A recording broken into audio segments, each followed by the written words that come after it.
So first, I'd like to thank everyone here today for being a part of this live virtual event, and for those viewing this recording. It's so wonderful to see so many familiar and new faces joining us. Thank you to everyone at the Holocaust Memorial and Tolerance Center for helping to make programs like Sundays with Survivors and 2G Tuesdays the success that they are. Thank you to our survivors, and especially Aron Krell, for sharing your testimony with us today. Welcome to Sundays with Survivors, an incredible program that brings Holocaust survivors and their testimonies to people all over the world, and provides a platform for us to record these testimonies so we can share them with future generations. My name is Michael Mantell. I'm a psychotherapist, educator, and 3G, the grandchild of Holocaust survivors. In 2020, during the pandemic lockdown, I reached out to the Holocaust Memorial and Tolerance Center about doing a one-time private event for family and friends in honor of my grandparents who are Holocaust survivors. The program was so successful that we added another event and another and another, and we opened it up to the public. These programs have featured dozens of Holocaust survivors and their family members, and have reached hundreds of people all over the world and raised about $10,000 for the center. I am grateful that we've been going strong for almost 2 years now, almost 2.5 years now. And in 2021, following the success of Sundays with Survivors, we added another program called 2G Tuesdays, which provides children of Holocaust survivors the platform to share their parents' and families' testimonies with people from all over the world. Sadly, since the last time we met, we've lost another survivor who shared his testimony with us on Sundays with Survivors, Stephen Berger.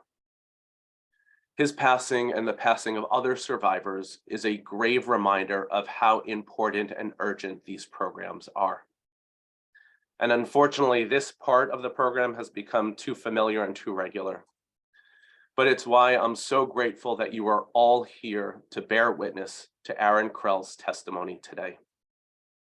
Aron Krell was born in Lodz, Poland in 1927, and in a few minutes he will share the story about his family's forced resettlement, along with the entire Jewish community, into the Lodz ghetto, suffering 4 years of agonizing hunger and witnessing the death of his brother in the ghetto, and surviving numerous concentration camps across Germany, Poland, and Austria, including Auschwitz-Birkenau. As you listen to Aron's testimony, thoughts, feelings, and questions are bound to arise. This is a very difficult subject, but we are all here to bear witness. Being able to share these moments together with Aron are incredibly special. After Aron shares his testimony, we'll open up the room for Q&A. During that time, please feel free to share. It will make this program even more memorable. During the Q&A portion, please feel free to raise the virtual hand emoji if you know how to, and I can call on you. Type in your questions or comments in the chat, and I can ask them for you, or you can unmute yourself at that portion of the program. Just a few announcements before we begin. Please save the date for 2 virtual programs in February. Our February 2G Tuesdays program, featuring Anna Salton-Eisen, who will be sharing her father George's testimony, will take place on Tuesday, February 21st.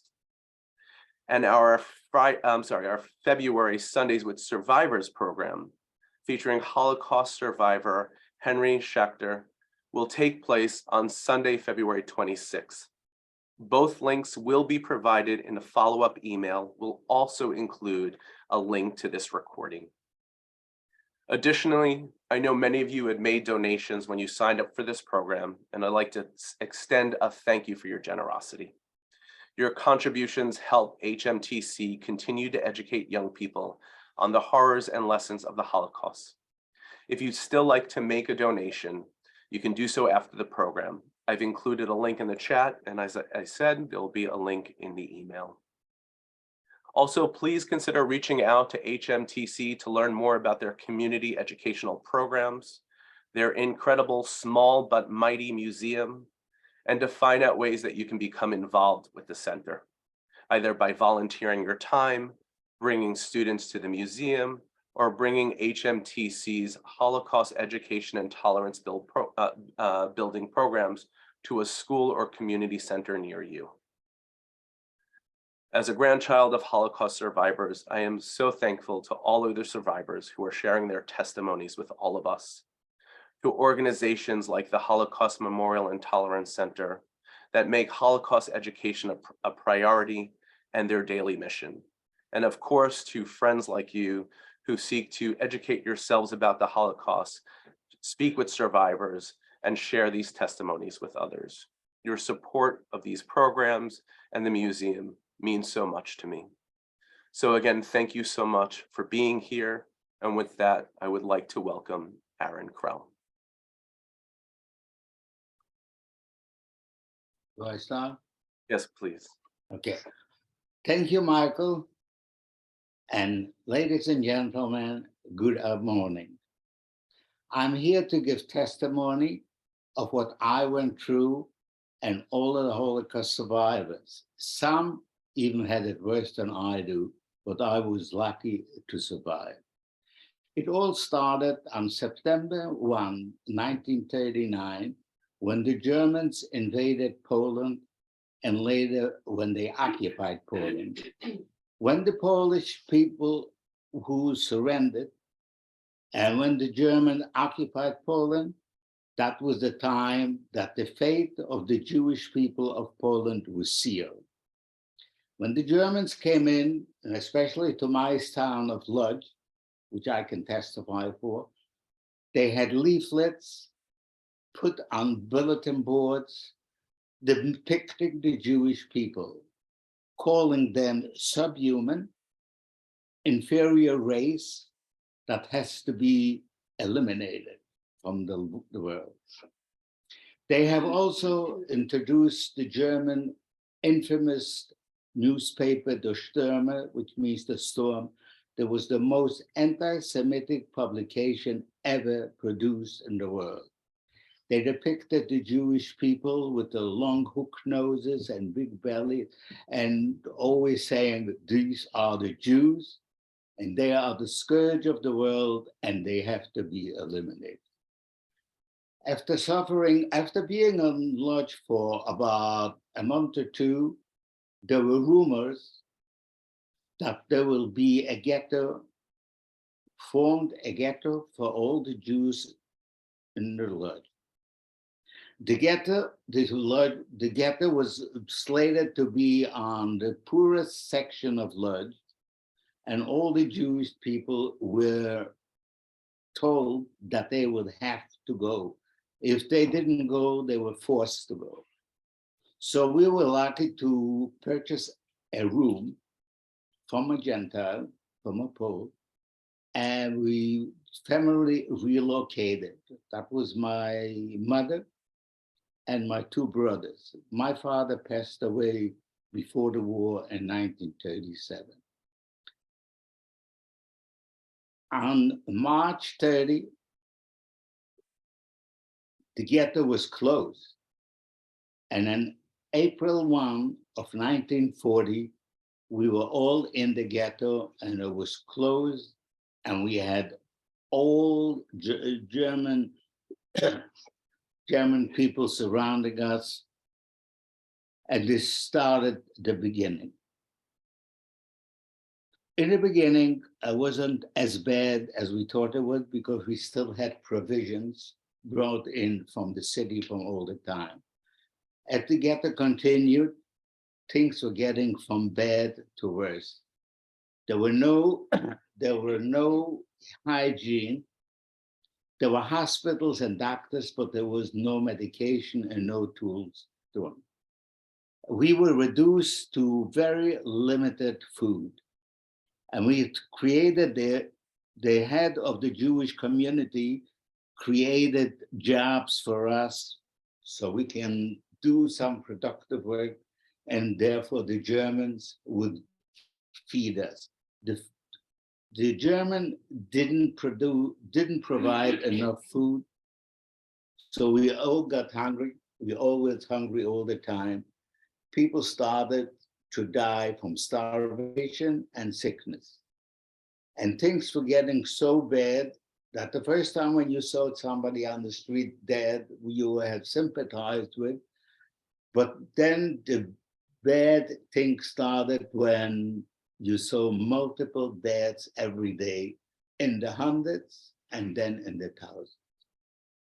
So the ghetto was a closed-in square, and we lived as best as we could. But the only consolation in the ghetto was that after a days of hard work, we came home, even whether we were hungry, but we still had family and we still had a bed to sleep. As the war progressed, and in 1944, they started to liquidate the ghetto. Now, we did not know where we're going or what's going to happen to us, but section by section from the Lodz ghetto was evacuated. We were put into cattle cars and nobody knew where we're going. Why? When we lived, it was one of the last sections of the Lodz ghetto that we were evacuated. They put us in cattle cars, put in as many people as it fit in. I can't tell you how many, whether it was 70 or 100 or in the cattle car, we had two vats, one vat with drinking water and the other vat for human, whatever we have to do. It took us, a ride that would take by the train for about 8 to 10 hours took at least 7 or 8 days.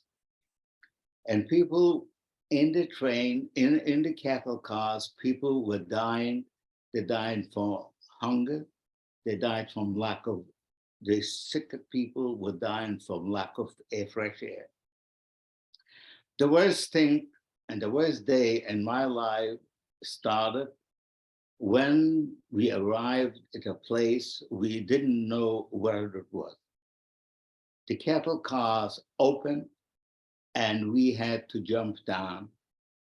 And right away we could detect that it's going to be something very sinister. There were little people walking around with striped uniforms and screaming, "Leave the packages, leave the packages." There were dogs that were barking, on four-legged dogs, and there were bigger dogs on 2 legs that barked even louder. First thing what they did is they separated men from women. Then we know that something very bad is going to happen. They took away the children from the parents and they grabbed the infants from the parents and threw it in a heap like rag dolls. And we didn't know what's going to happen with us. The only thing that I remember is smelling burnt flesh. In the air, there was smelling of burnt flesh. So finally, my brother and I, my older brother died in the ghetto. My brother and I were together. My mother was separated from us. I never saw her again in my life. We finally got into a place, then we know that we're going to live because they put it in that place where they tattooed us. And the people who gave us the tattoos couldn't speak much, but they said, well, at least you're going to live. How long you're going to live, we don't know, but you're going to live. So that was the beginning, that was the introduction to Birkenau Auschwitz. After being in Birkenau Auschwitz for a short time, every day there were selections.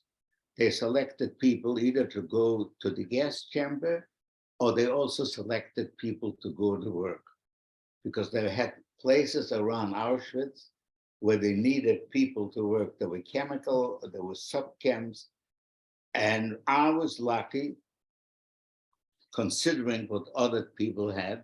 We were lucky there was a group of young people that were sent to Auschwitz, the main camp. In Auschwitz, in that camp, after a while, we were, needless to say, the thing that we went through in the camp was horrendous. If we didn't get beaten up by the SS occasionally, the Gentile capos were just as bad to the Jews. So they took us out to work, not every day, but they took us out to work whenever they needed in Auschwitz. So we marched out, and you probably heard some of you probably heard that there was a great band of the greatest musicians of Europe that played for us marching in and marching out. We were working countless hours. You have to understand that in the concentration camps, we never had watches, and we never had calendars, and we never had mirrors. The only time that I could tell how I looked is by looking at my next inmate. So when he looked bad, I would assume that I looked just as bad. Being in Auschwitz for several months, we were put into cattle cars again. We didn't know where we were going. So it started out as a rumor that we go to a different camp or to a working camp. Nobody knows for sure. Traveling in the cattle cars for about 6 or 7 days, we arrived. We always managed to arrive at night, no matter where it was. The only time that we arrived, the daytime, was up Birkenau, Auschwitz. So after a grueling journey from Auschwitz, we finally stopped in a place that was signed Sachsenhausen. We never knew what Sachsenhausen is, but it turned out that Sachsenhausen was one of the first large camps, large concentration camps that the Germans built for the political opponents of the Nazi government. Coming into Sachsenhausen, things didn't look very well for us. The trials and tribulations that we had to go through were probably indescribable. The food was meager, the food was almost non-existent, but we survived. How we survived, I don't know, we survived. After being in Sachsenhausen for several weeks, we went on a transport again, not knowing where we're going. Finally, we arrived at a place called Liber Rosa. It was a small camp. It's supposed to be a working camp. But let me tell you that all the working camps were also extermination camps. The reason why I call it extermination camps is because we worked very hard all hours of the day and in the evening without knowing how many hours we worked. The work was hard, the food was bad and little. So people naturally died, they passed away. So I call it as just as well as a labor camp as an extermination camp. In that camp, we were assigned to clear some grounds for keeping, for building, excuse me.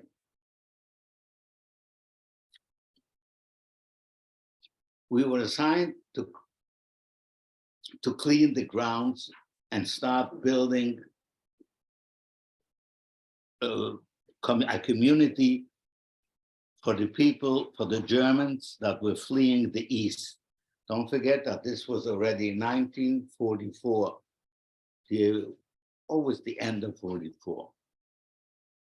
And so we worked until we heard rumors that the Americans and the Russians are coming close. So when we heard the Russians, and you don't forget that we were walking to work early in the morning without a proper attire, without proper shoes, and without a proper food. So when we heard the rumors that we were going to be evacuated again, we did not have any transportation. And this was the beginning of our march. We walked from Liberosa. We didn't know where we're going. However, we walked from Liberosa back to Sachsenhausen. The trip took about 7 or 8 days. We had very little food at all. If your food survived, that you portioned it little by little, you had something good to eat. Most people didn't. And if they fell on the way walking, the SS would shoot them dead and put them in a wagon that we had to carry the dead to the nearest place where they dropped them off and buried them in a grave. Finally, we arrived back into Sachsenhausen. Finding Sachsenhausen for the second time was not as bad because it was already starting to clear up the camp, but we didn't know what was happening. We arrived there probably October or November. And no, I'm sorry, I think we arrived the second time and now in Sachsenhausen was already 1945. After being in Sachsenhausen for several weeks, in Sachsenhausen, we didn't do anything. We just got a little beating here or there from the capos, or whoever look at somebody, if it was a Jew, we were whacked. Sachsenhausen, we were transported again in cattle cars without, of course, knowing where we go. After several days, we arrived in a place in the dead of night in the harsh winter of 1945. The snow on the ground was gone, and we came in there late at night, frozen, cold, hungry, late at night. As we arrived, right away, they said to us, get undressed and go to the showers.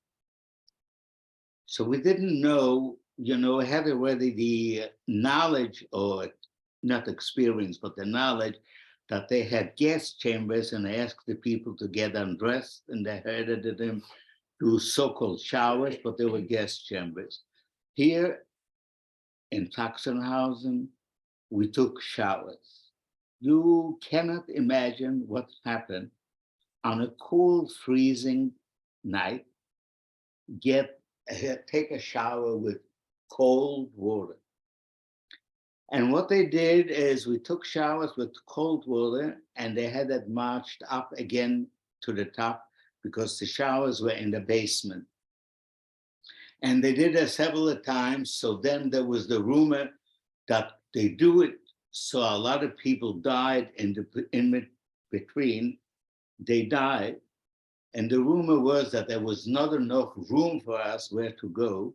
So we were going up and down and until enough people died, that they had us march double quick, stark naked, dripping wet, into a barrack where the triple deckers, and they put in on the bunks as many people as they fitted.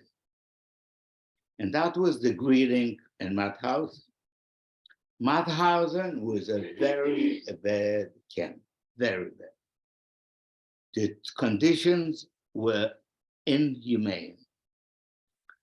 And there were several, the Mauthausen was divided into several different camps, and the lowest camp was meant for the Jews. And the Jewish people that were there were tremendous, horrible. It's nearly indescribable in the conditions that we live. And at that time, the Americans and English were starting bombing around it, because around Mauthausen, there were a lot of factories underground.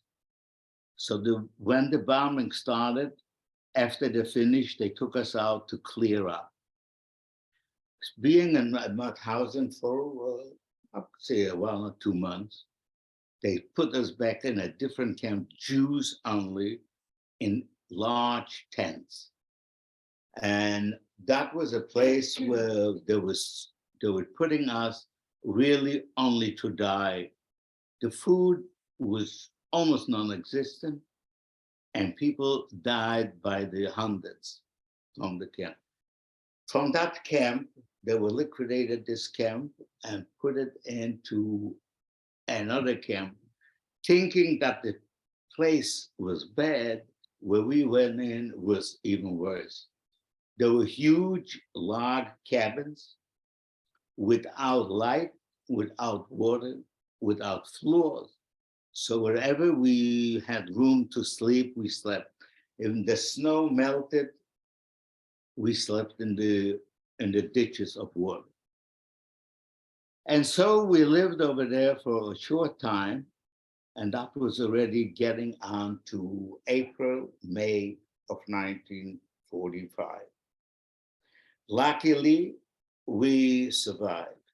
Most people in that camp did not survive, because this was a strictly extermination camp without using any force, just using less food and less food, so people died.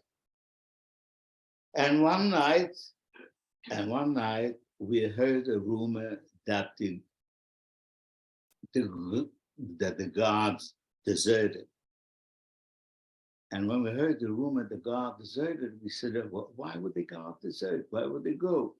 Then we realized that the Americans were coming in, and on May 5, we were liberated by the Americans. It was the 71st Division of the Third Army. The reason we remembered, because I remembered big sign 7171. And so this ended the trials and tribulation that we had to go through, all these things. The Americans were stunned. They couldn't believe there were piled up skeletons, piled up meters high, with just skeletons, and we didn't work. So all these skeletons were from the people who died from starvation or sickness. After the Americans liberated us, they put us into a city not far from Gunskirche. The name of the city was Wells. They put us in the former places where the German army was, and they created right away some hospitals. About 80%, or maybe less, were right away sick of typhus. And the Americans were very nice. They built the hospitals. In the hospitals, there were 3 different places. One was managed by the Americans, one by the Hungarians, and the other one by Newman. And naturally, I got sick, typhus, just like everybody else. But miraculously, I survived. And then I lived in the German DP camp. And with the help of the Hayas, I came to the United States, and here I am. Very grateful to the American army that liberated us. And with that, I can say that I started to work in the United States. I am a veteran of the United States Army. I'm proud to say I am retired. I'm a very happily married man. I'm a father of a daughter, which I adore, and I am a grandfather. My grandson is the apple of my eye. And that is it. Thank you. Thank you for listening. Thank you so much, Aron. This was beautiful testimony, sharing with all of us. I'm just going to open up the view so people can start asking questions. Also, someone noticed that your name, the name listed, it says Esther Krell. That's because Aron is with his daughter Esther. So Aron shared his testimony. Esther will also be here for the Q&A portion. So I figured at this time we can open it up to questions or comments. I'd like to start.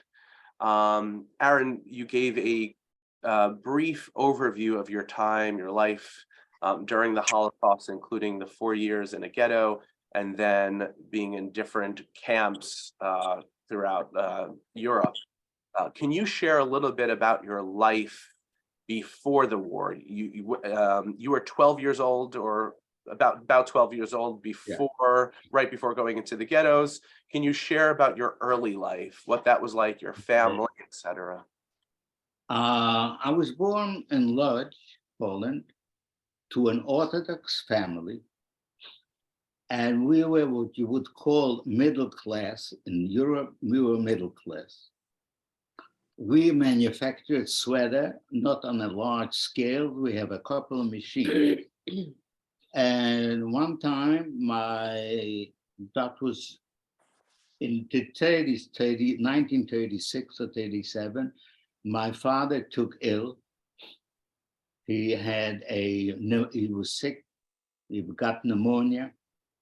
And in those days in Poland, we didn't have too many facilities and we didn't have too many medication. So after suffering for a couple of months, my father passed away in 1937. My mother was at that time 35 years old with 3 children and a little business. After my father passed away, we had quite a rough time. And thanks to the help of my maternal relatives, we survived. And in 1938 or 39, we already did very well back on manufacturing the sweaters. My oldest brother was a very good sweater maker. And my middle brother was starting into it. And we had a couple of people working for us. And then, of course, when the war started in 1939, and we had to go to the ghetto, I testified to what we had to go through. And this is my upbringing. I went to a private school in Lodz, a private Hebrew school by the name of Yavne, where I learned the Hebrew language, as well as the Polish language, and Yiddish was always spoken in the house. So you can say that I learned Yiddish, Polish, and Hebrew. And here I am. Beautiful. So if there are any questions, I am happy and ready to answer. Mike? Yeah. Yeah, I'd like to ask you one question, Aron. You said that, which housing was it? Was a political house? Was that what it was? It was political? Well, in Poland, you have to understand all the Jewish people were in politics. Uh-huh. So what we had a newspaper every day. Right. And there was not even a day that I can remember where they didn't discuss, oh, what happened here, there, and everywhere. Were we politically involved? No. My father and we belonged to an Orthodox shtibel, because there were big synagogues, small synagogues, and people were just praying. So when you talk about politics, we were not involved. No. I thought all Jews are in politics. Anyway, I also wanted to say one thing that, I listened to you, and I mention it a lot when Michael has these webinars, these Zoom meetings, that my mother entered the concentration camp, and she was from Hungary. Much later, as she walked in, the girls who were there, they were already immune, and they pointed to my mother and they said, "You see the smoke over there? That's your parents." That's the way she was greeted when she came to the camps.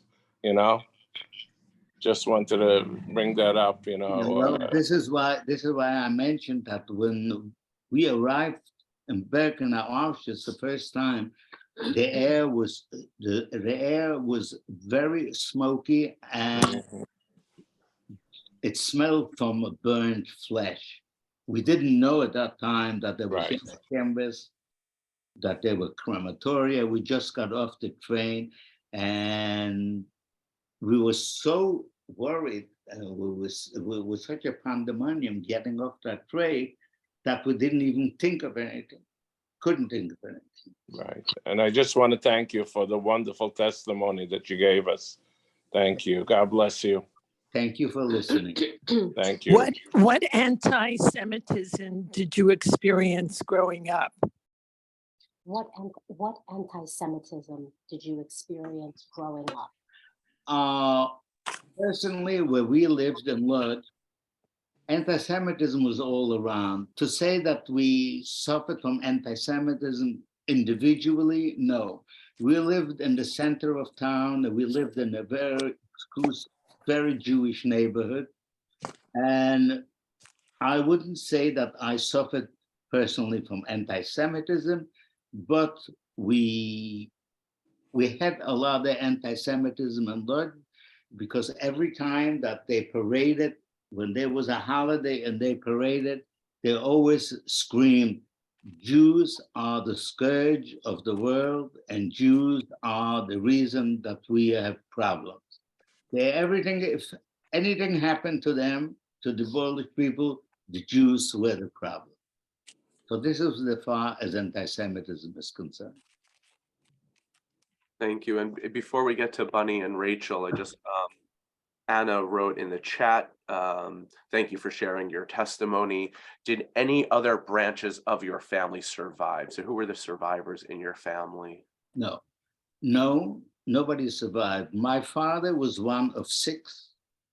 My mother was one of 5.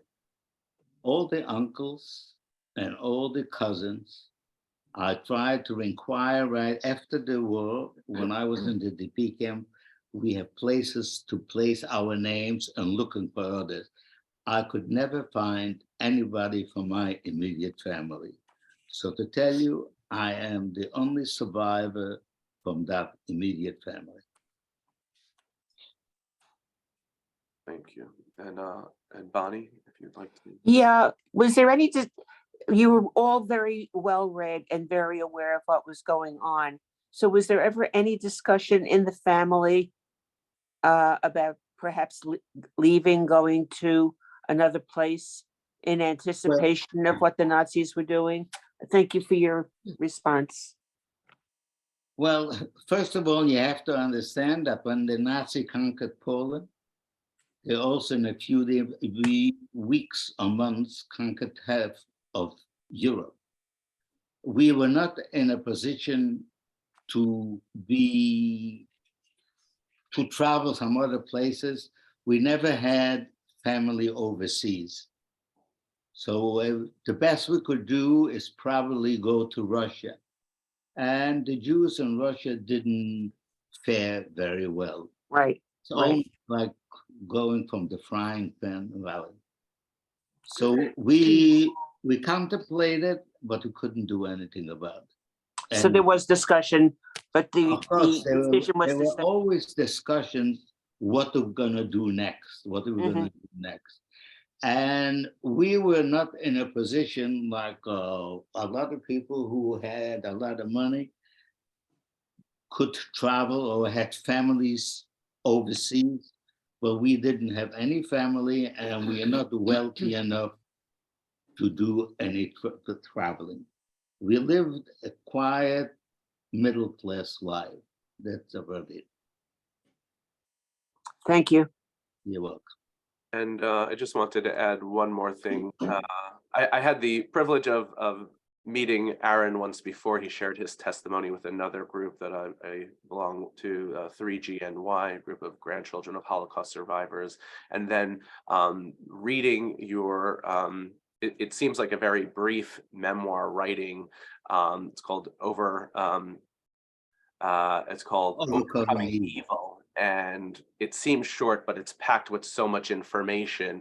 And one thing you mentioned in that is that your mother she smuggled herself out. It sounds like this happened before the ghetto was formed, right? So she smuggled herself in attempts to potentially bring the family out for safety.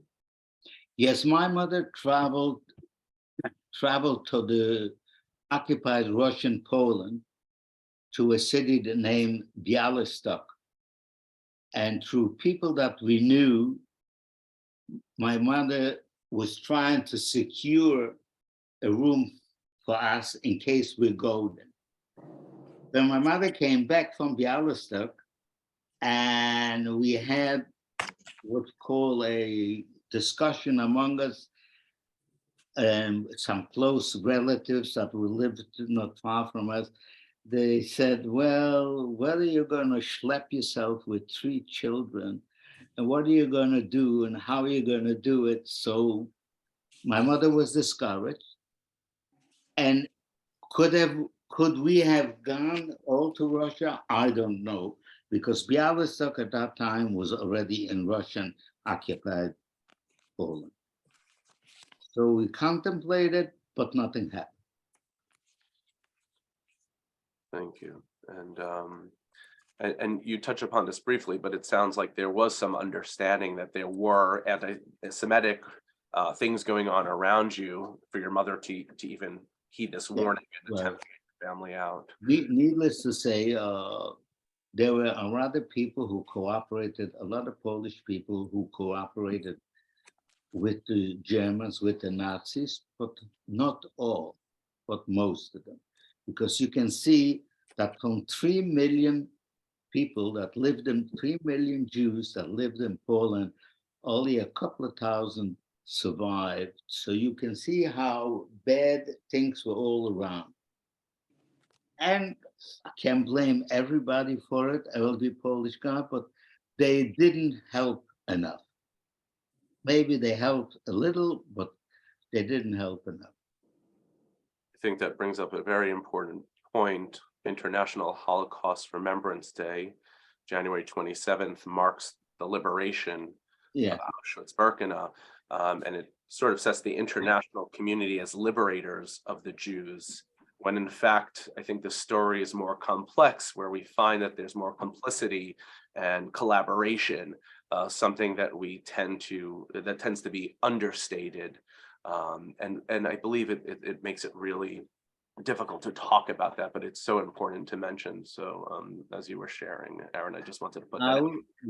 I would also like to mention that for the 75th anniversary of the liberation of Auschwitz, my family and I traveled to Poland, and we participated in all the ceremonies that were there to commemorate. So we went back to Auschwitz, back to Birkenau, and unfortunately back. Thank you.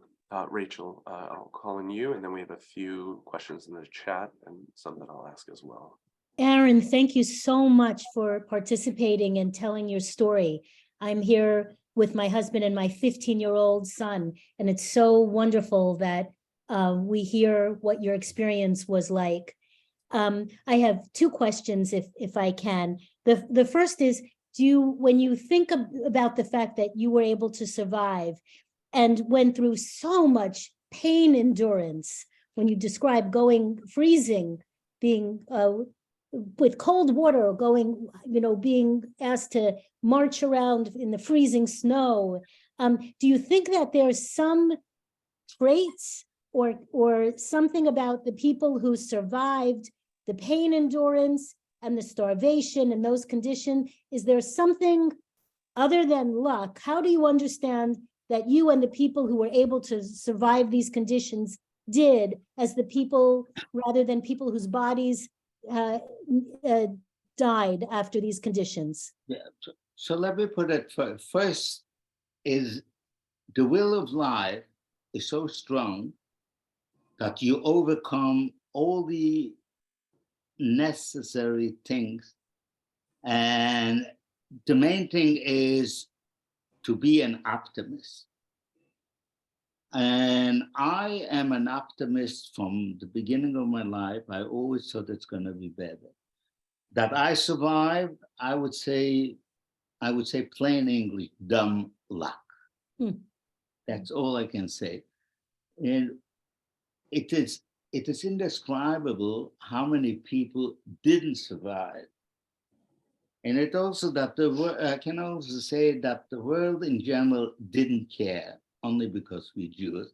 And I don't say only the European countries, but all countries all over the world.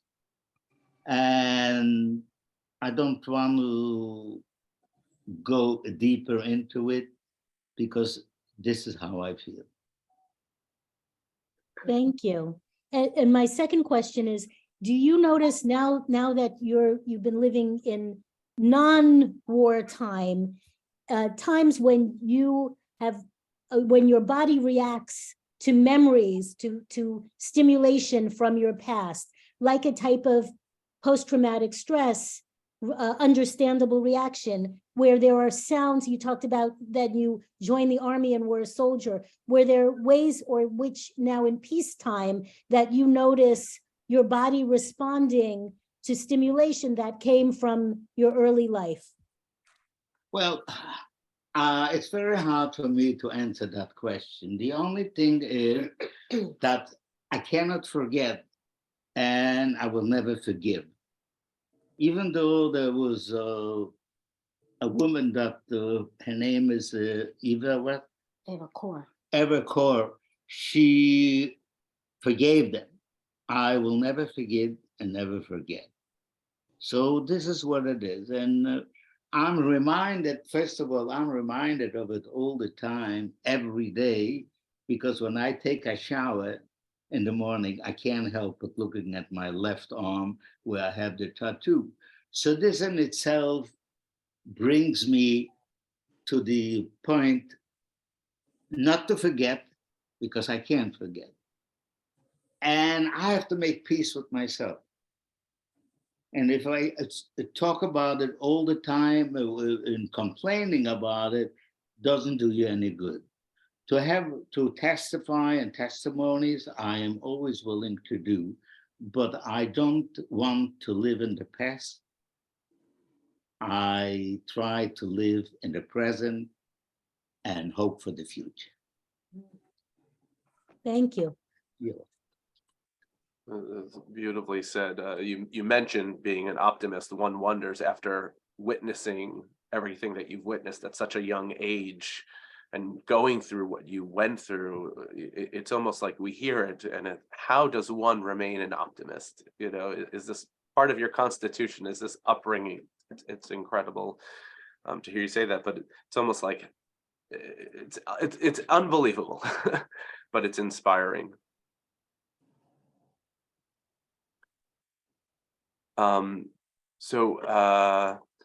With that, somebody also asked Nora a similar question. She first says, "Thank you for your testimony, but after all of this, what keeps you going?" I think you sort of answered that, but is there something in particular that you've kind of taken with you throughout your life? Well, First of all, I look at things different since I'm in the United States, since I'm a free, because the most important thing in life is freedom.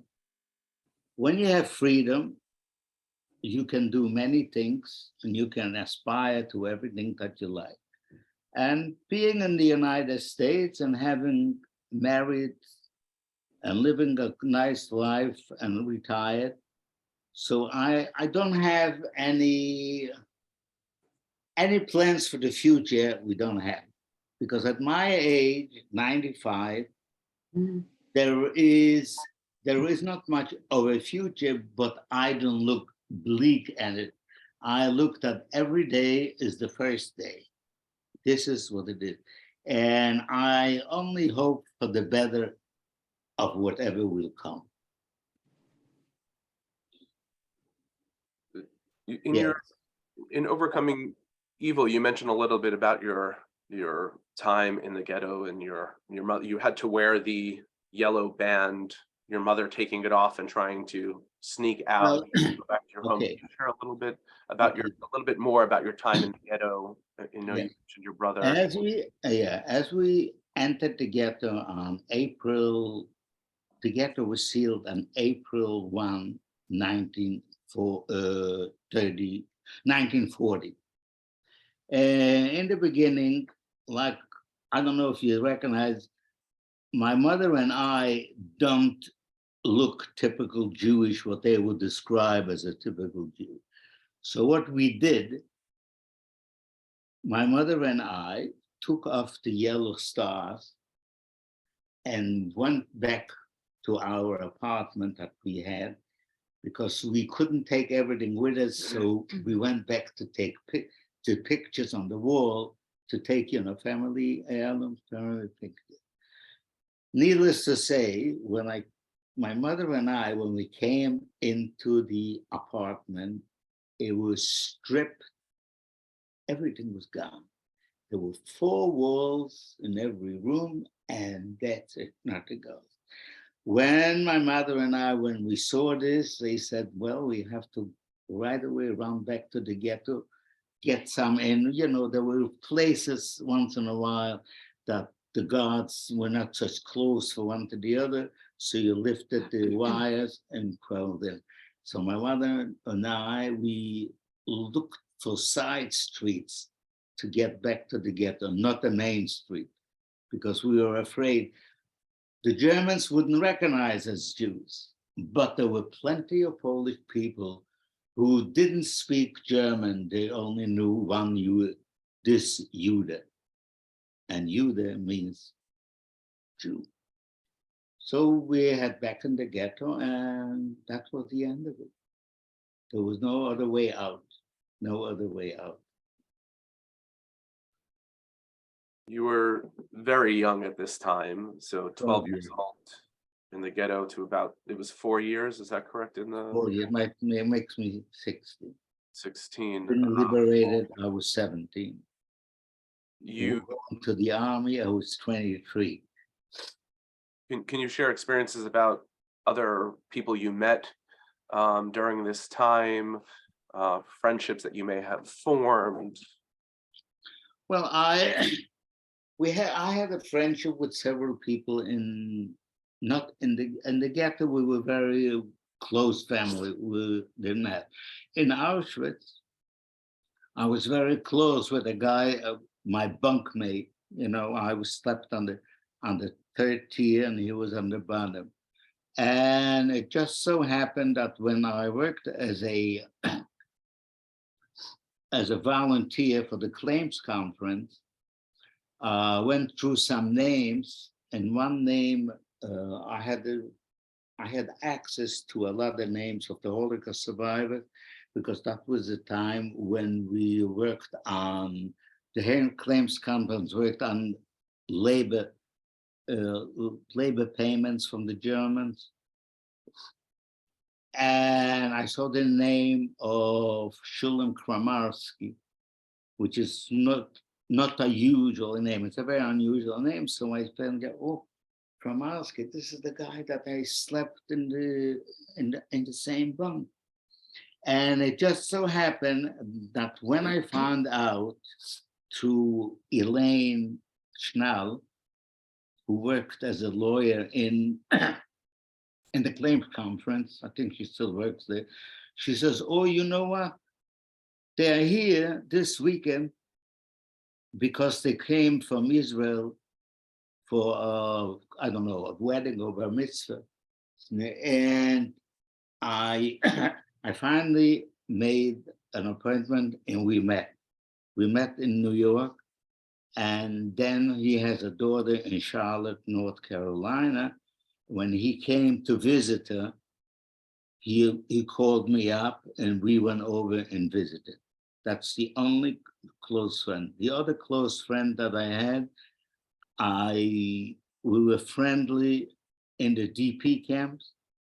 And when I went to America and he couldn't go for some reason, he didn't pass the muster to go to America. He went to Israel, but I didn't meet him. When I came to Israel the second time, I met his wife, but he passed away a couple of years before.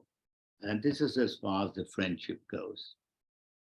So, Shulam, you met when you were young in the camps. Yes. And after retirement, doing work with the claims conference as adults, Yes. you met. Was that, how many years in between this Oh, chance how many meeting? years in between? Well, we're going to do the math and we'll tell you if you will start figuring from 1940, 42 or 44 until 19, what was it? At least 60 years. I retired in 2000 and I started working in the claims conference 2000. Wow. So you take, it's about 55, 54 years. Wow. And this was a chance meeting, it sounds like, because so It many was a people, my chance grandmother was meeting. somebody who It was also, just a chance meeting. I had the list of all the people in front of me. And when I saw the list, the Kramarski, this is a very unusual name. And then I find out, I asked my supervisor, she was Elaine, I says, do you know anything about this person? She says, yeah, they just came in for a wedding or bar mitzvah, I don't know. And this is how we met. We made arrangements with him. We met in New York in a restaurant. And when he came to visit his daughter, like I said, he called me up. We visited. and your numbers, your tattoos were just one number apart, right? Yes, one number. Mine is B7998 and he is B7997. How it came upon, I don't know. I mean, when we were tattooed, I didn't even know. We were so flabbergasted. We didn't know what's going on when we were tattooed. We were just happy that when the guy said, well, at least you're going to live. We didn't know what awaited us, but this is how we got together. We have a few more questions from some of the folks here, but I also just wanted to ask, a part of your Holocaust testimony includes something that's very complex. You talk about in one of the camps, one of the camp leaders, Shoni, was a Hungarian Jew, and your experience with him. Can you share a little bit about your experience there? I mean, you were a young man at that time.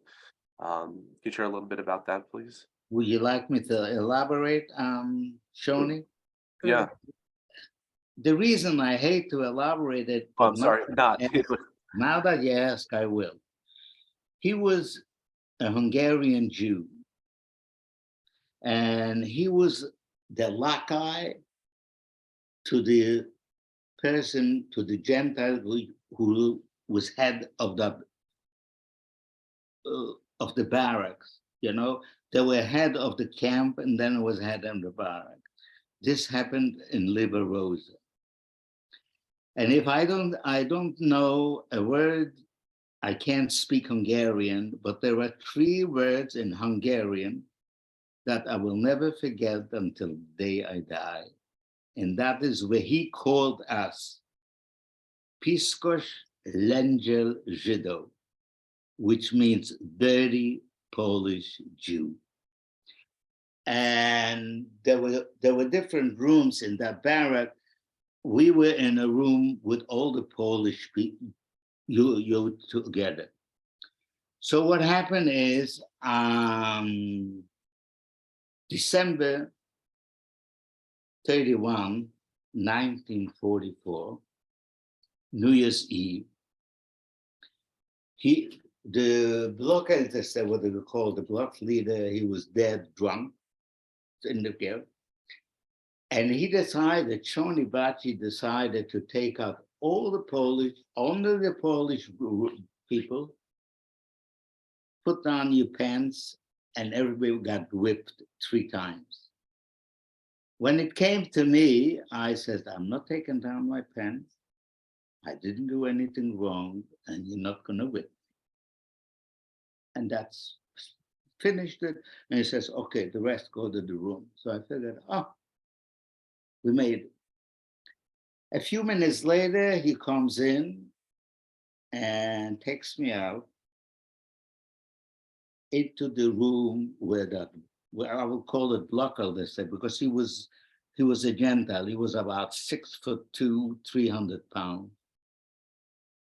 And needless to say, he starts hitting in my face back and forth.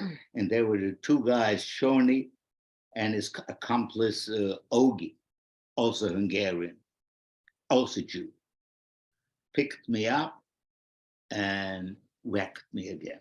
Picked me up and being whacked. After finally he couldn't do it anymore, he was really what you call dead drunk. How they got drunk, we don't know. So when he stopped beating me, Mr. Shoni comes over to me and puts up gloves, regular gloves. He says to me, I am not the blockadist, I'm a boxer.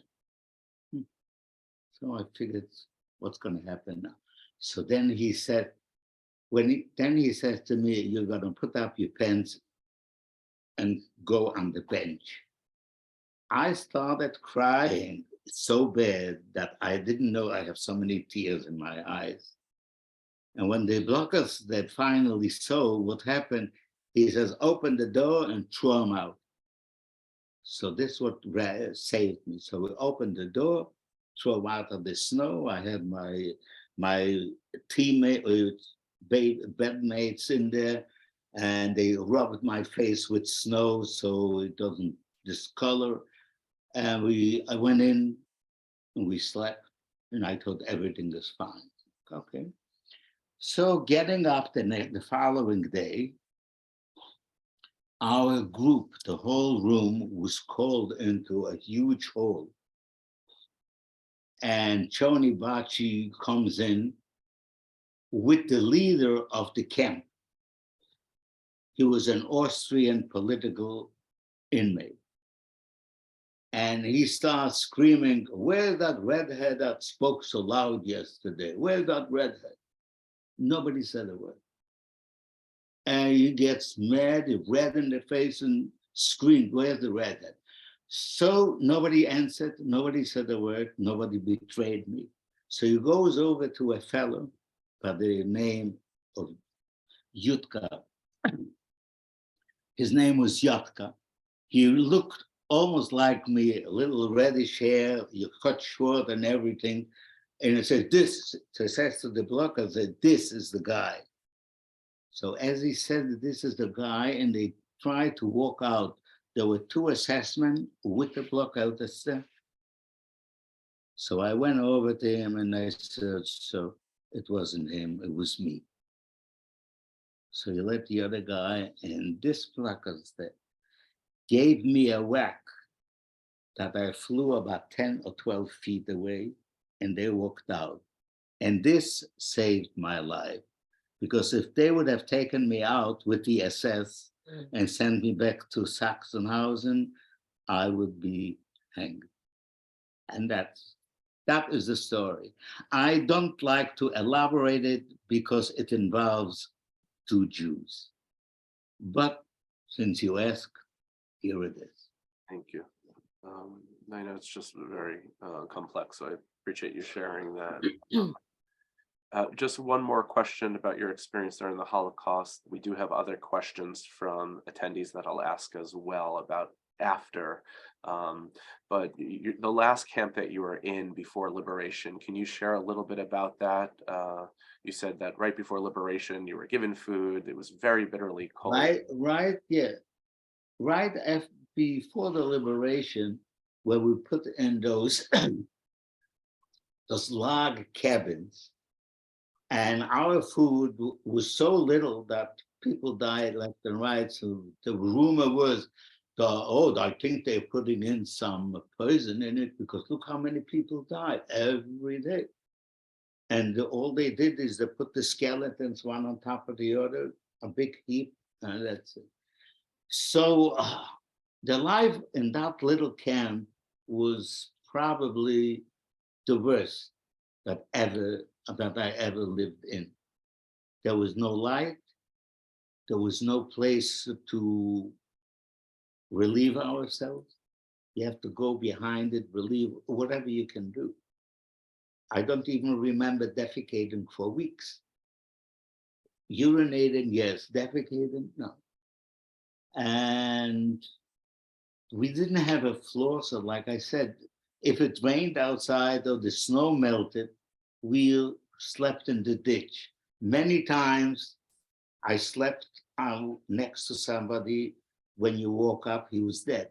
We didn't know about it. We said, oh my God, I slept next to a dead man on top of it.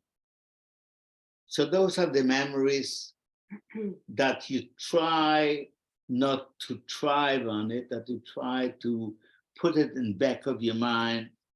I wouldn't say that I can forget it, but I can't live with it all day long. Because like I told you, you gotta live for today. You can't, a lot of people live in the past and they always talk about it. I don't mind talking about it, but it's not my everyday conversation.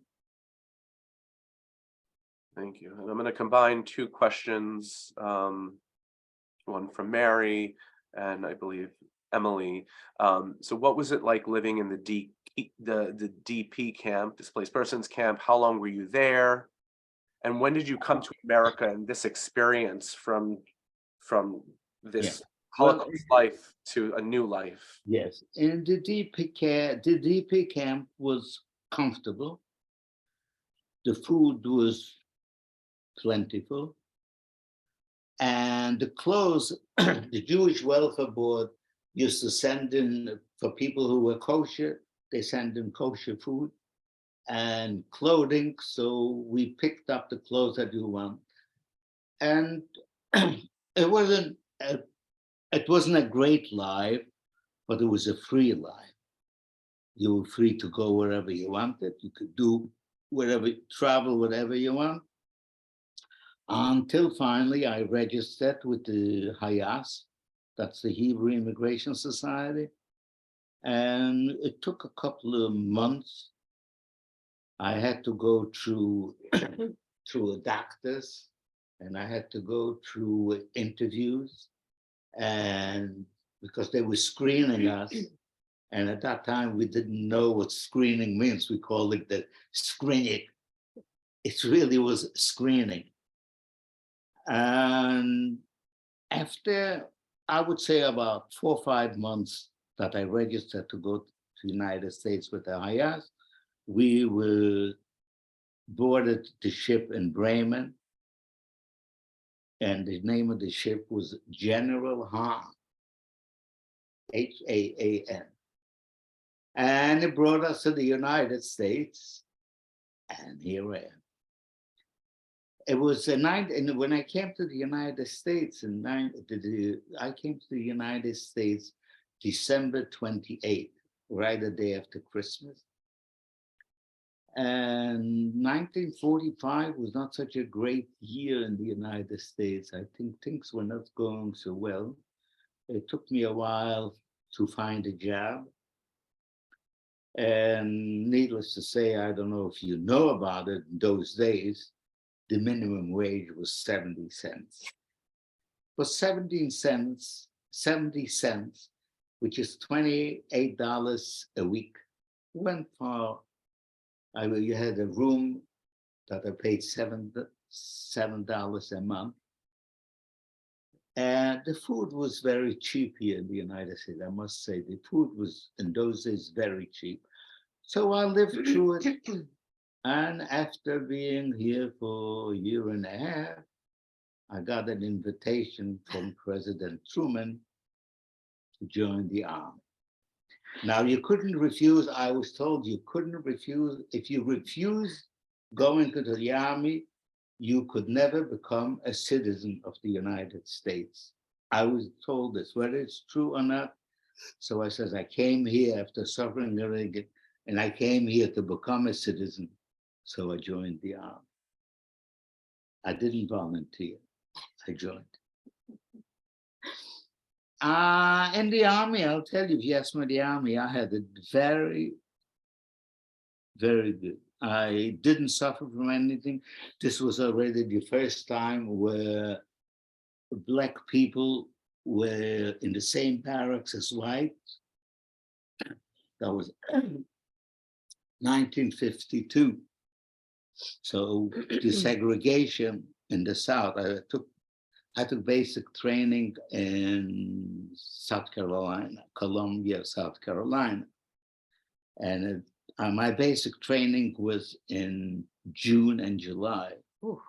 So we had a colonel who said to us, when you get out of this army and somebody tells you go to hell, you tell them you've been there. It was so hot, it's terrible. And that's what it is. I was mustered out in 1954. Became a citizen the same year, because once you in the army, you don't have to wait 5 years to apply for citizenship. You apply anytime you want. So I applied for citizenship. I became a citizen, and this is it. Aron Krell, the citizen of the United States. Amen.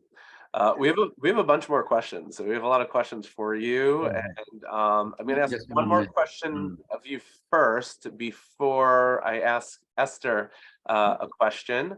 So another question, from Emily, is: did you hear about rumors of liberation? Because you were liberated after Auschwitz and other camps. Did you hear about this liberation? Did it inspire any hope if you did, or were you doubtful? No. What was that? No, in all the times that I was in camp, I never heard any rumor about liberation. The only thing that we knew that something is happening is because when the American army from one side and the Russians from the other side in 1945, when we were marching, walking from Liberosa back to Sachsenhausen, we managed to hear something that the Americans are close. What I told us. Never heard of being liberated, never thought of being liberated. We never thought, but we will be liberated, but we were. So I'll ask this next question to Esther, and then Rachel has her hand raised. So Rachel, after this question, if you can share your question or comment. But Esther, your father Aron says that Liberation May 5th is his second birthday. And I hear a lot of people mentioning how important this day is for them. So I wanted to ask you about the importance of the second birthday, your father's second birthday, to you and your family. May 5th, you mean one of the most important holidays on the Krell family calendar? I mean, we still celebrate every year. Every year we get together, we go out to dinner, We always pick a really good restaurant, fine restaurant.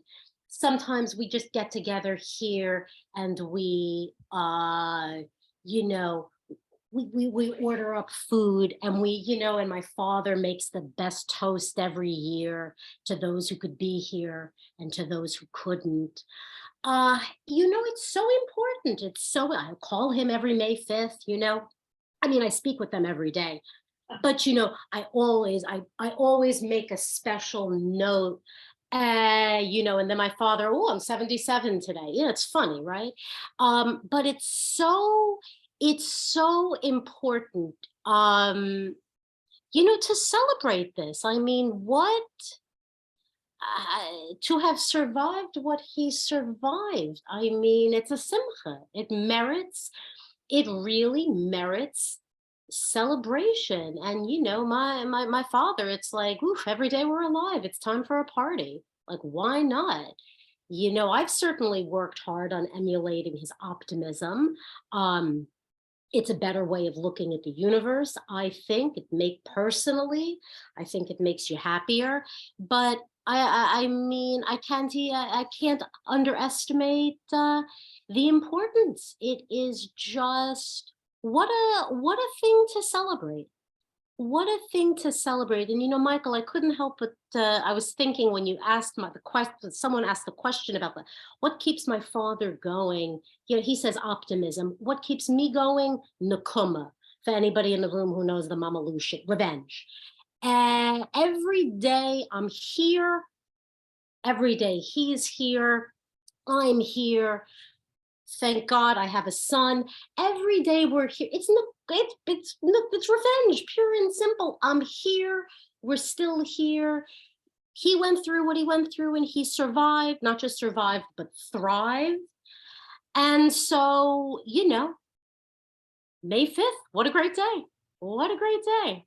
Man, beautiful. Now I know the secret, Aron. That's why you only seem 77 years old. That's the secret. Because he's 77, precisely. Amen. Precisely. Working on 78, God willing. Amen. My father reminded me that my grandmother did the same, and Simon said that his father also made a holiday of his Liberation Day on May 8th. And Simon, thanks for being here.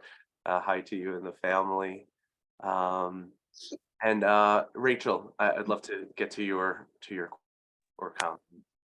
Okay, hi everyone. I just want to make a comment. My dad, his name was Avraham Spector. He was born in Lodz in 1928. But after the war, he came to Israel. And sadly enough, he was 35. He was killed in a car accident. I was 9 years old. So I don't know nothing from his life. He didn't speak, especially not for me, that I was a little kid. But just hearing your story, Aron, and the life in Lodz, and probably he was going through the same things, just shook me. But I want to thank you for sharing your story and give me some light that I would never know because I don't have him to hear the story. So yeah, happy for you, Esther. And yeah, I just want to mention his name. So it was important for me. And Rachel, I can tell you how fortunate I am that my father is able to talk about it. I'm sure. Because there are so many children of survivors. I don't know if you read Helen Epstein's book. And I mean, look, I know this firsthand from the children of my father's friends. There are some who could never talk about it. And so the children, it's like a black box. They know it exists, but they don't know anything. And it's a life shrouded in questions.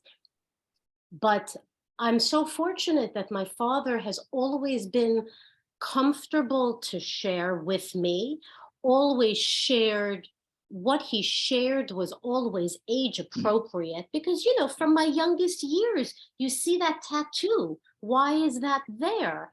So, you know, when I'm little, you make up a funny story. Oh, it was somebody's telephone number. And then, you know, this is a story my father related, and I couldn't even believe that he experienced it the same way I did. When I was a kid and I was reading the Diary of Anne Frank, my father said, oh, now I can say what that really is. So to grow up and it's not a black box is, it's really something. It's really something. I just didn't have the chance. Right, Maybe if right. I, you know, I would grow up with him and Right. he will be able to live longer.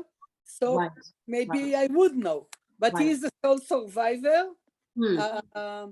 Never talk about his sister. I know he had two sisters because he wasn't sure that they are gone. So he didn't want to name us after his sister. So yeah, we know very little. So I thought this is a good place for me to mention his name. Thank you. Thank you, Aron. Thank you. Rachel, thank you so much for sharing that. That was so meaningful. Just want to ask if Mom, Mom has a question. Yes, Mom Mantel. Thank you for your most wonderful story. I'm sorry, I'm just overwhelming. And your story too, Rach. Just overwhelming when I hear this. I wanted to ask you like two questions. One, do you have any photographs, anything tangible when you grew up? Were you able to retrieve or have anything? And two, how did you meet your lovely wife? Oh, that's a very nice story. It's a very nice story. Now, as far as pictures from before the war, I don't have any pictures at all of any of my relatives or anything. Meeting my wife is a different story. I happened to be a partner in a hotel in the Catskills. The name of the hotel was like Shady Nook. I was a little partner with it, and we had a secretary that worked for us, and she said to me, "Oh, would you like to meet a nice Jewish girl?"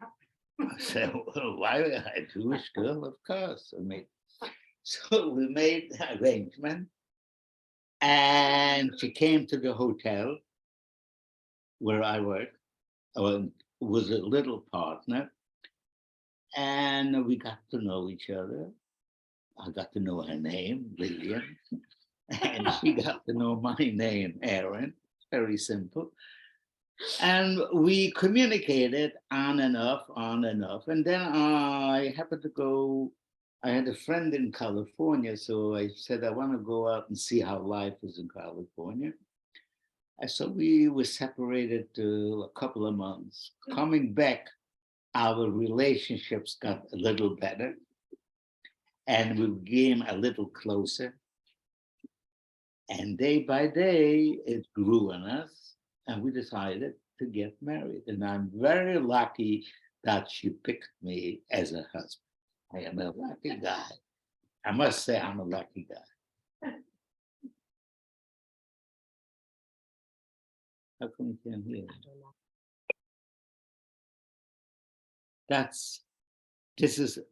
I can't hear you. Yeah, can you hear now? I think there was also another question about the tangible items, like photos and things like that. Oh, he said he didn't have any. Oh, I'm sorry. Yeah. So now, Michael, yeah. can I just share one thing? So Michael, my son, just found a picture for me of my grandparents that I've never seen. I just saw it for the first time about 6 months ago. I never saw a picture of my grandparents. Wow. Yes, my son through genealogy, which I got very nervous because now the FBI has a lot of. I'm kidding. I'm gonna stop. Thank you. Yeah, through my own research and work with genealogy and ancestry research, was able to uncover some documents and photos, and we found from extended family photos of my father's aunts and uncles and Wow. grandfather, which was pretty amazing. So it was the first time he saw this, and it was so beautiful to put these faces to the names and relationships. It was one of the most remarkable things. My dad doesn't cry often, but I know that that brought some tears to his eyes. So that was beautiful. Happy tears. So now some questions about sharing your testimony. When did you start? Esther touched upon this a little. And first I want to just mention, I know it's 12:30, so thank you everyone for being here. And Aron and Esther, I want to be mindful of your time. You're so gracious to share and to be here. So anytime, just let us know and we'll wrap up. But there's so many more questions about sharing a Holocaust testimony. Somebody said that, well, first I want to get to the question of when you first started to tell this story, how it unfolded, and as you mentioned, Esther, how it was for sharing it with your daughter, Esther, and then grandchildren, what that experience is like for you, and then sharing it with the public. What do you want? When you first started sharing with the public, I mean, I think it was. The first time that I shared with the public was I was speaking in the synagogue that at that time we were members in Park Avenue Synagogue.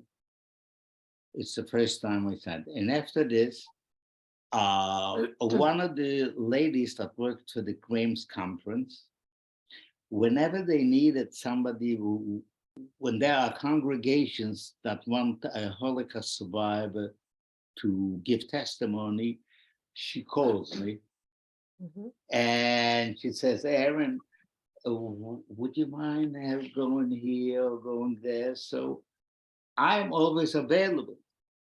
But I will also say, I also remember I think one of the earliest times he shared publicly was in 2001. It was the 50th anniversary of the establishment of the Claims Conference. And so my father was interviewed by NBC, ABC, CBS. Over the years, he's been interviewed by BBC. The Shoah, the Spielberg, the Shoah Foundation at USC.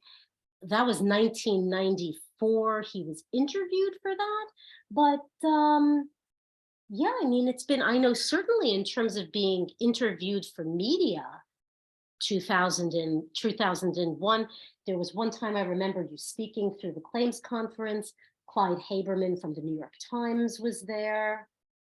You've been interviewed most recently in the New York Post. The New York Post, what was his name? Oh, about the, there were two, there was a camp guard and there was a secretary. You know, there's something like 97 and, they were just convicted by the German government, for their devious misdeeds. So my father was interviewed for that as well. And can you share about that? I think I read about that. The secretary. This is the secretary who. The articles are in the Post, in the New York Post. The name of the I can send Michael the article. He knows about it. Oh, he knows about it. Okay. Yeah. Yeah. She called me up. What is her name?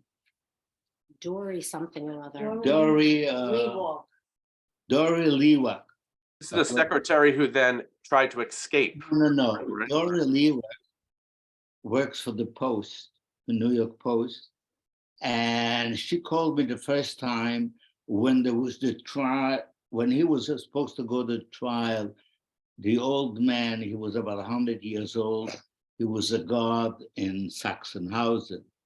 And Dory Lewak found out that I was in Sachsenhausen. So to tell you the truth, to know if he was a guard, I don't know, can't remember. I did rarely see him, the guard. So she wrote an article asking me how I feel about it. Oh, just one.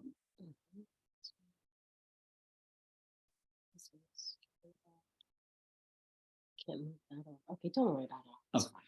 So she asked me, how do I feel about the Germans finally getting through? So I explained to her, it's a little too little and a little too late. If they wanted to catch that guy, they had 54 years time to do it. Now, why do it now to a guy who is 100 years old? What are they gonna give him? 50 years in prison? So whatever you get is like a sham trial to make themselves good for the whole world. Now look what we do. We are still trying former Nazis. So what happened? He got a sentence. He was tried, convicted, sentenced, and the sentence was suspended. And the second time when Dora Lewa called me was in reference to a woman that was a secretary in Stutthof. Stutthof was a camp in northern Poland. It's a silly little city, and Stutthof were a lot of women, and where my mother perished in Stutthof. I don't know how, when, but this is it. And she asked me the same question, and this woman was 98 or 99 years old. So it's the same answer. Well, what good is it? What good is it to try a person, even if it's convicted, he's not going to suffer. He lived a life, 55, 60 years, he lived a life, 70 years, he lived a great life. And now, well, what am I going to do? Feel sorry for him or applaud the Germans and say, oh, you do a good job. You are trying and convicting a former Nazi guard. It doesn't work with me. This is to clean their conscience. I am not one to forgive, except even the Germans. What good does it do to any Jew who is a survivor that a 100-year-old man is convicted now, where he lived 70 years free and probably well? So this is the whole thing. So these two articles were printed in the New York Post by Dory Lever. Thank you, Aron. Yeah. Gail asks, or says, we must never forget and never allow this to happen again, but we're preaching to the choir. Right? Everyone who is here for a reason. So I guess I'll spin on that and ask, how do you feel we can get this message out to people who are not part of the choir, who can be singing with us? What you really have to do is have to indoctrinate all the young people at any age. You have to indoctrinate that they should know what happened and make sure that they transform and get all the information to the youngest. So it should be what they say in Hebrew, Leman Yedur Dorotchem. It should be known for the rest of all generations. So there have to be an input, and thank you for yours and the 3G. And I think that the 3G is doing a great job, and say Yashar Koach for them. And they should continue doing what they're doing and multiply. Thank you. And just a few more questions, if that's okay. We just got a bunch. You lived through some of the most horrific manifestations of Jew hatred. What is your opinion on what's going on today with anti-Semitism and Jew hatred and anti-Zionism? What is your response to that? And I know, Esther, you teach in schools, you're a history teacher, so I'm kind of curious also your feelings about this, the manifestations of Jew hatred, and how we can educate young people on this. But Aron, again, to you, lived through the worst. What is your experience of what it's like today? First, I want to say that our Jewish members of Congress are not doing much. I wouldn't say they don't If they do very little, I don't know, but I know they don't do very much. When they can have Ilan, Omar, and the others from the squad saying things about Israel and about the Jews, and they don't get an answer and they don't get a reprimand, I think this in itself is very disheartening. Right now, let's say the same thing. Do I feel anti-Semitism personally? No. I don't encounter anti-Semitism on one-to-one. I live on the Upper East Side. I congregate with Jewish people, if we do. So we don't feel it. But for all the others who do feel, we, at the moment, the Jewish people don't do much to conquer anti-Semitism. We need more to be done. And what they do, the what do you call it, the league, Anti-defamation, mm, ADL. yeah, ADL. ADL is doing a job, but from what I hear and from what I see, it's not much in the public. I think we have to publicize it more and indoctrinate a lot of people more about it, and definitely do more. There's need to be more participation to it. And Esther was a child of Holocaust survivor, and as a history teacher, how has this informed the way you approach education, how you see Jew hatred or anti-Semitism, and the direction of Holocaust education? I mean, you know, something that I do point out to my students is, historically speaking, when it all hits the fan, you know, when in doubt, blame the Jews, right? 'Twas ever thus. Do you have I didn't bring my power cord. Right. Do you have a power? I just want to let you know that we're running very low on battery on my computer. So it was charged and clearly it's falling apart. I mean, I would like to say education, but you know, something, you know, no, it's all right. You know, and look, like my father says, I don't critique Jews when I'm in front of non-Jews, but you know, I will throw stones inside the tent. And when I see Jews who are anti-Zionists, it's like being a turkey in favor of Thanksgiving. And when I see Jews who are more moved by the plight of the quote unquote oppression of others, and they don't think about what's happening to their own kind, I can't help but think about those secular German Jews during the Second World War who looked at religious Jews, people like my father, like, you know, we're different, this will never happen to us. And it happened to them. And this idea that Jews who loudly and vocally criticize Israel, that you think that that's going to save you, right? I mean, my name is Esther, Purim is my favorite holiday, but when Mordechai says to Esther, when the decree comes that all the Jews are to be wiped out, and Mordechai says to Esther, you think that being in the palace, you think you're going to be safe, and that's what spurs her to action?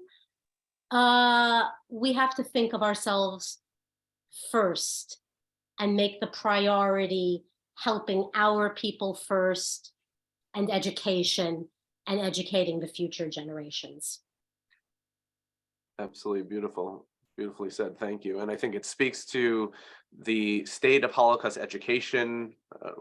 The youngest Holocaust survivors are in their late 70s, and there's going to be literally a new face to Holocaust education. Those of us who weren't there personally, but have to carry on these testimonies as our own. And I think that's such an important part, what you're mentioning. And the people we're educating have no connection or will have no connection to it, no direct connections. And I think that also speaks to the urgency of again, these programs, but also, as you're saying, how we approach Holocaust education. It will be so important. And our Holocaust IQ is very low. And this demonstrates that we are only looking for Nazis and swastikas, but we don't understand that anti-Semitism and Jew hatred takes on many manifestations, as you said, today's form, anti-Zionism, similarities between what it was before. The most weaselly thing of all is the people who say, oh, I'm not an anti-Semite, I'm anti-Israel. Oh, I don't have a quarrel with the Jews. Oh, but Israel shouldn't exist. I've never heard anybody say that about any other people. I don't have a quarrel with the French. I love baguettes and foie gras. France shouldn't exist. And this weaselly, the idea that anti-Zionism isn't Jew hatred, you know, Hitler played the same double game. The Germans played the same double game. And when I see it happening today on college campuses from the allegedly educated, I mean, listen, the historical understanding in this country is sub-basement. So in general, but particularly when it comes to this topic. Yeah. Thank you so much for sharing that and enlightening us. I think you're absolutely right. There's this trajectory that we're seeing. History doesn't always repeat itself, but it definitely rhymes, right? And we're seeing a lot of those similarities of the changing face of Jew hatred, from hating someone for their religion to hating Jews because of their race, and today hating us because of our nation. Aron, I wanted to, I want to give you both the last words, but Aron, maybe we'll leave off with this one last question, and then please any last comments, questions, or any statements from Aron or Esther. But the final question that I'll pose is, are there any lessons that you would like to leave us with from your experiences as a survivor and from sharing your testimony with us today? What would you like to leave us with? Lessons? Well, I would like to leave the whole thing to tell you and to expand and to tell the world that when you see a spark, don't ignore it, because from a spark will be a fire. So Hi, don't. Steve. Have a nice day. Regards. What did you say? You keep talking. Yeah, Yeah, keep talking, Robert. to talk to her. Yeah, no, just go on. No, I think it was an error. Someone must have muted So it. what I'm trying to say, and I say it again, don't ignore a spark, because a spark is a sign of fire to come. And if we don't do anything about it, and if we ignore it, it is only going to be worse. And I wouldn't like to see what I have seen, and I would never like to go through what I had to go through, and what I went through. And that is the lesson that you ask for, and this is the answer to the lesson. Thank you very much. Thank you. This was absolutely beautiful from your testimony and everyone sharing. Rachel, your comments, and everyone in this room for their questions and comments. And I'm getting a whole bunch more that says kol hakavod, and thank you so much, and you're so inspiring. So I'd also like to leave off by sharing that and thank everyone here for being a part of this Sundays with Survivors with Aron, Krell, and Esther, and just all your supportive programming like this. I wish everyone a good Sunday. Thank you for having me. Thank you for listening. Thank you. Bye-bye. Bye.